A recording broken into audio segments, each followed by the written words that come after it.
नमस्कार भारत। अगर आप सरकारी नौकरी की तैयारी कर रहे हैं तो आपके दिमाग में एक चीज़ हमेशा आता होगा कि पुलिस वेरिफिकेशन में क्या होता है। और अगर पुलिस वेरिफिकेशन में क्या होता है और अगर आपके दिमाग में ये बात आती है तो इसका मतलब ये भी आता होगा कि अगर आपके ऊपर कोई केस हो जाए या फिर केस हो ऑलरेडी जिसमें कि एफआईआर लॉन्च हुआ हो या फिर जनरल डायरी हुई हो, तो क्या आपको नौकरी मिलेगी, कहीं आपको नौकरी से बाहर तो नहीं निकाल दिया जाएगा। इन सारी चीज़ों पर आज हम लोग डिस्कस करेंगे एक एक करके सभी पहलुओं को। सबसे पहली चीज़ आप ये समझो, केस के ऊपर में मैं बाद में आऊँगा, पहले पुलिस वेरिफ़िकेशन के ऊपर बात करते हैं। अगर पुलिस वेरिफ़िकेशन की बात करें तो जनरली पुलिस का 2 काम है, एक तो आपका बैकग्राउंड चेक करना उनका काम है, वो आपके बैकग्राउंड को चेक करेंगे। उसमें उनका चेक करने का काम है कि आपके खिलाफ कोई इल्लीगल एक्टिविटीज़, कोई देशद्रोह का मामला तो नहीं है, सब कुछ लीगल है कि नहीं, एड्रेस चेकिंग की जाएगी आपकी, डॉक्यूमेंट्स भी एक बार फिर से वेरीफ़ाई किए जाएँगे कि कोई इल्लीगल डॉक्यूमेंट्स तो है नहीं ऐसा कुछ। साथ ही में आपके स्कूल कॉलेज में जाके भी वेरिफ़िकेशन किया जाता है कि सब चीज़ें सही है कि नहीं, कोई फर्जीवाड़ा फॉर्जरी तो नहीं हुई है आपके द्वारा, जो भी स्कूल कॉलेज जो भी बताया गया है each and everything is correct and up to the mark. तो ये बताना उनका जिम्मेदारी है। वो सब चीज़ों को लेके यहाँ से करके फिर भेजते हैं जब पुलिस वेरिफिकेशन कंप्लीट होता है। एक और चीज़, पुलिस वेरिफिकेशन जो एड्रेस होगा वो आपके द्वारा पूछा जाएगा। ठीक है, आपका डिपार्टमेंट, कोई किसी भी डिपार्टमेंट में आप जाओ सरकार को, वो आपसे पूछेगा कि आपको कहाँ पे पुलिस वेरिफिकेशन करवाना है, कौन सा एड्रेस पे आपको करवाना है, उसी जगह पे होगा। तो ये हो गई पुलिस वेरिफिकेशन की बात। अब आइए, अगर आपके ऊपर, आपके नाम के ऊपर अगर कोई केस निकलता है, फॉर एन एग्जाम्पल आप किसी भी तरीके से ऑलरेडी पहले या फिर किसी केस में फंस चुके हो, आपके परिवार के ऊपर किसी तरीके का केस है, साथ में आपका नाम भी है, या फिर आपके ऊपर एफआईआर है, तो क्या हो सकता है उस केस में आपके साथ। देखो, सबसे पहले अगर जनरल डायरी है, ठीक है, तो इसको नलीफाई कर दिया जाता है क्योंकि आफ्टर सर्टेन टाइम खत्म हो जाएगा, तो इसमें ज़्यादा कोई दिक्कत नहीं है। ये अगर आपके ऊपर में है तो फिर आप एलिजिबल हो। लेकिन अगर एफआईआर आपके ऊपर में होता है तो फिर आपको सरकारी नौकरी में दिक्कत हो सकती है, या फिर अगर आपको सिलेक्शन हो चुका और आपके ऊपर कोई केस ऑलरेडी है तो फिर आपको सरकारी नौकरी नहीं मिलेगी। इसके दो तरीके से समझा जाता है इसको। सबसे पहला प्रावधान, कि अगर आपके ऊपर कोई केस है, जैसे कि मर्डर केस है, रॉबरी का केस है, डकैती का केस है, राउडी का केस है, इस तरीके के केसेस में, जिन केसेस में 3 साल से ज्यादा की सजा है, उन केसेस में अगर आपका नाम है तो फिर आपको नौकरी मिलना नामुमकिन है।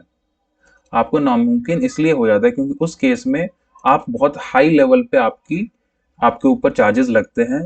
ऐसे अगर हम लोग कानून की बात करें, इन जनरल लॉ कहता है कि जब तक कोई दोषी करार ना हो जाए तब तक उसे दोषी नहीं कहा जाता है, इंडियन लॉ के हिसाब से। लेकिन अगर 3 साल से ऊपर अगर आपका ऐसा कुछ है, कुछ भी, तो फिर आपको कॉम्प्रोमाइज या नो कॉम्प्रोमाइज दो केस आता है। अगर आपको कॉम्प्रोमाइज किया गया, यानी कि आपने सामने वाली पार्टी से कॉम्प्रोमाइज कर लिया है, सेटलमेंट कर लिया है बाहर में, बाय लॉ नहीं, बाहर में आपने कॉम्प्रोमाइज कर लिया है, तो फिर आपको जॉब नहीं मिल पाएगा। क्योंकि जो सरकारी नौकरी है उसमें कहा गया है कि आपको बाइज्जत बरी होके बाहर आना है। यानी कि अगर आपके ऊपर कोई, नाम के ऊपर कोई केस बना और केस में वो प्रूव हुआ कि हाँ, बाय लॉ प्रूव हुआ कि आपके ऊपर जो भी चार्जेस लगे थे वो बिल्कुल गलत है, तभी आपको सरकारी नौकरी मिलेगी। अगर आपने कॉम्प्रोमाइज बाहर में कर लिया, इसका मतलब है कि आपके ऊपर जो भी चार्जेस लगे थे वो कहीं ना कहीं 1% भी शायद सही है, इसीलिए आपको वो जॉब ऑफर नहीं की जाएगी। अगर नो कॉम्प्रोमाइज का केस है, बाई लॉ अगर आपने हुआ है, बाइज्जत आप बरी हुए हो, तो फिर आपको जॉब मिल जाएगा, कोई दिक्कत नहीं होगी। ठीक है। अब बात आता है लेस देन 3 इयर्स के केस में।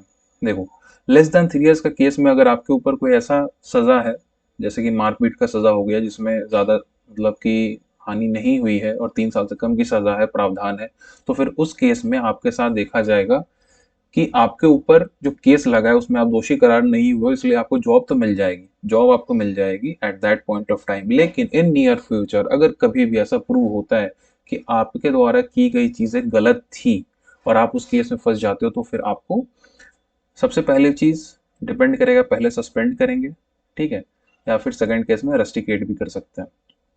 दोनों केसेस है, ठीक है।